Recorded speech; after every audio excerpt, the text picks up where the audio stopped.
Bismillahirrahmanirrahim. Assalamu alaikum. I welcome you all into the video session of Kentab Publishers.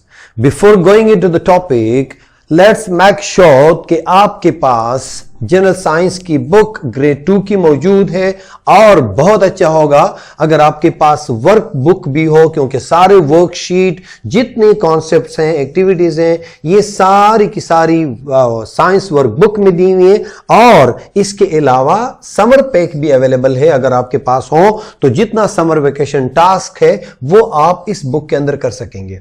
इसके अलावा अगर आपको science की रिसोर्स पैक की जरूरत है जिसमें सारे solutions and guidelines for the teacher and parents मौजूद है, ये भी केंटब पब्लिशर्स के ऑफिशियल वेबसाइट पे डाउनलोडेबल फॉर्म में अवेलेबल है। Dear students, today we are going to start a new chapter and the name of this chapter is Growth and Development in Animals. We will learn what is growth and what is development in animals, but before that I need to ask you, which chapters have you studied before? Do you remember? Do you remember the names of the chapters? Okay, just have a glance here. Just see, the first chapter we studied was living and non-living things. Living and non-living things. Dear students, we were having two main groups of living things. Living things में animals and plants. What we do and what we have done before कि जो living things थी उसको हमने शुरू किया और living में क्या क्या आया? Living things में animals और plants. सेकेंड चैप्टर में हमने एनिमल्स को लिया और we studied about characteristics of animals और प्लांट्स में क्या फर्क होता है, एनिमल्स आपस में कितने रिजेंबल करते हैं और कितने एक दूसरे से डिफरेंशिएट करते हैं। और उसके बाद हमने इसी टॉपिक को मजीद एनिमल्स को बढ़ाते हुए हमने क्लासिफिकेशन ऑफ एनिमल्स पढ़ा, जिसमें on the basis of similarities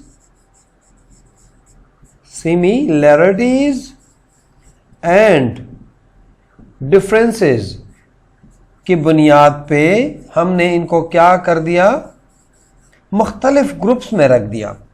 पहले हमने लिविंग और नॉन लिविंग को कर दिया, फिर उसमें से हमने सिर्फ लिविंग को ले लिया, उसके दो ग्रुप्स डिस्कस कर लिए, प्लांट्स और एनिमल्स, और फिर एनिमल्स में फिर हमने सब ग्रुप्स डिस्कस कर लिए कि एनिमल्स के अंदर काफी सारे ग्रुप्स हैं। Today we are going to study about growth in animals. बड़े कैसे होते हैं और एनिमल्स बच्चे पैदा करते हैं, उनके बच्चे और बच्चे पैदा करते हैं, और ये बहुत पुरानी कहानी है। और जब से इंसान बना है, इंसान भी जेनरेशन टू जेनरेशन, एक जेनरेशन फॉर एग्जांपल आज आप लोग हैं, आपसे पहले आपके माँ बाप थे, आप उससे पहले आपके दादा दादी थे, और उससे पहले आपके दादा दादी के अब्बू, और फिर उनके अब्बू अम्मी, और फिर उनके अब्बू अम्मी, और एक सिलसिला चल रहा है मेरे प्यारे बच्चों। हमने क्या सीखना है? Growth and development in animals. जब हम एनिमल्स को खत्म कर लेंगे, फिफ्थ चैप्टर में फिर हमने किसकी तरफ आना है? प्लांट्स की तरफ आना है। But before going into the detail, थोड़ा सा हमने सिलेबस को भी देखना है कि इस चैप्टर में हमने सीखना क्या है। इस चैप्टर में हमने ग्रोथ ऑफ एनिमल्स सीखना है, और उसके बाद हमने ओमनिवोरस, कार्निवोरस, हर्बिवोरस उसके बारे में पढ़ना है, फिर डेवलपमेंट ऑफ एनिमल्स पढ़ना है, और life cycle of butterfly and frog. These are very interesting my dear students. Let's go towards the first thing, that is growth. Growth क्या है? थोड़ा सा टेक्स्ट की तरफ जाते हैं प्यारे बच्चों। The term growth denotes net increase in the size and shape Growth refers to structural and physiological changes, where development refers to the process of changes in growth. You remember when you were infant? Do you remember? Very difficult. फिर आप थोड़े से बड़े हो गए, आप क्या बन गए? आप चाइल्ड, और फिर आप क्या हो जाएंगे? आगे जाके यंग बनेंगे और आप ओल्ड भी होंगे। मैं एक छोटा सा एग्जांपल दूंगा प्यारे बच्चे हो। आप अपने घर में अपने छोटे भाई को, आपका छोटा भाई छोटी बहन, उनको भी देख लें, उनका साइज इतना सा होगा, छोटा सा, राइट? फिर आप अपना साइज देख लें, आपका साइज क्या होगा? आपका साइज आपके भाई से ज्यादा होगा, आपकी बहन से ज्यादा होगा। फिर आप ऐसे करें कि अपने घर में या अपने मोहल्ले में आपसे बड़े यंग वन को देखो, लड़का लड़की को देख लें, उसके बाद you see your dad and your मम, और वो इतने होंगे। सो प्यारे बच्चों, ये एक this is gradual increase in size. यहां साइज छोटी थी, बड़ी हो गई, उससे बड़ी हो गई और उससे बड़ी हो गई। ये जो आपको एरो नजर आ रहा है, ये क्या इंडिकेट करता है? This is increase in size. The increase in size is called as growth. चलो मेरे साथ पढ़ो प्यारे बच्चों। Increase in size, gradual increase in size is called growth. बोले, the gradual increase in size is called growth. My dear students, human beings grow into an adult and look like their parents. यहां पे एक और भी चीज है, कुछ animals अपने जब छोटे, बहुत छोटे होते हैं, फिर भी अपने पेरेंट्स की तरह होते हैं। कुछ एनिमल्स जब छोटे होते हैं तो अपने पेरेंट्स से बहुत डिफरेंट होते हैं। जैसे जैसे वो बड़े होते जाते हैं, वो रिजेंबल्स करने लगते हैं, अपने पेरेंट्स से टोटली डिफरेंट होते हैं। सो थोड़ा सा एक एग्जांपल प्यारे बच्चों हम हेन का लेते हैं।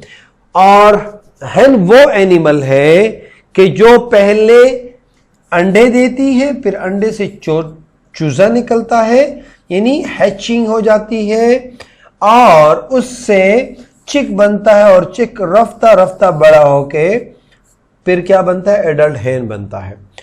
कुछ एनिमल्स डायरेक्ट बच्चे देते हैं। यहां पे हम आज उन एनिमल का जिक्र करेंगे जो पहले अंडे देते हैं और उसके बाद अंडों से बच्चे पैदा होते हैं। So my dear students, just have a glance on the different animals. Some lay eggs, as I stated earlier. पहले अंडे देते हैं, एग्स, और उन एग्स से यंग वन निकलते हैं, बच्चे। कुछ क्या होते हैं प्यारे बच्चों, वो डायरेक्टली यंग वंस देते हैं। तो आज हम पढ़ेंगे about young ones before, like पहले अंडे आए और उसके बाद यंग वन आए, और उसमें सबसे पहले हमने बटरफ्लाई और फ्रॉग के बारे में पढ़ेंगे इंशाल्लाह नेक्स्ट क्लास में। आज के लिए इतना ही काफी है। आप ये समझ जाओ कि किस तरीके से ग्रोथ किसे कहते हैं, और gradual increase in size is called as growth, और डेवलपमेंट भी आगे हम डिस्कस करेंगे। लेकिन just have your homework of today, open your workbook and your summer pack and complete the task given in that book. So best of luck my dear student. Allah Hafiz.